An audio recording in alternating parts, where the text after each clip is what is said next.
ముఖ్యంగా ఇలా Jubilee hills ప్రజలు, హైదరాబాద్ ప్రజలు గమనించాలి. రేవంత్ రెడ్డి ఇలా రేపు ఏమంటాడు, జూబ్లీ హిల్స్ లో గెలిస్తే నేను బస్తీ దవాఖానాలను అటకెక్కించిన, మందులు లేవు, పరీక్షలు లేవు, సిబ్బంది లేరు, జీతాలు లేవు, అయినా జూబ్లీ హిల్స్ లో నాకే ఓటేసింది అంటాడు. ఇవాళ జూబ్లీ హిల్స్ లో మీరు కర్రు కాల్చి వాత పెట్టండి, అప్పుడైతే బస్తీ దవాఖానాలు మెరుగుపడతాయి, బస్తీ దవాఖానాలకు మందులు వస్తాయి, పరీక్షలు జరుగుతాయి, ఆ సిబ్బందికి జీతాలు వస్తాయి. అంటే ఎందుకంటే ఈ ప్రభుత్వం యొక్క వైఫల్యాన్ని మనం ఎత్తి చూపాలంటే జూబ్లీ హిల్స్ ప్రజలు దీని మీద మంచి నిర్ణయం తీసుకోవాలి. ఈ హైదరాబాద్ ప్రజలు కూడా జూబ్లీ హిల్స్ లో ఉండే మీ బంధువులకు, మీ దోస్తులకు, మీ సహచరులకు చెప్పి కాంగ్రెస్ పార్టీకి గుణపాఠం చెప్పే విధంగా హైదరాబాద్ జంట నగరాల ప్రజలందరూ కూడా పూనుకోవాలని చెప్పి నేను కోరుతా ఉన్నా.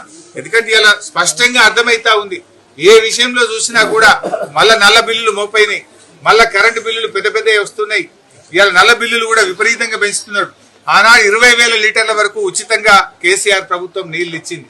ఇవాళ ఇంటింటికి మళ్ళా పొడుగు నల్ల బిల్లులు పంపుతున్నారు, మళ్ళా కరెంటు బిల్లులు పంపుతున్నారు, మళ్ళా ప్రజలు ఇబ్బంది పెడుతున్నారు.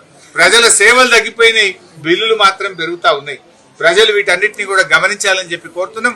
రేవంత్ రెడ్డి కూడా మేము కోరేది ఒక్కటే, కిట్టి నిండడం గురించి కాదు, కిట్ల గురించి ఆలోచించు, బస్తీ దవాఖానాల గురించి రివ్యూ చేయి, మందుల సరఫరా పునరుద్ధరించు.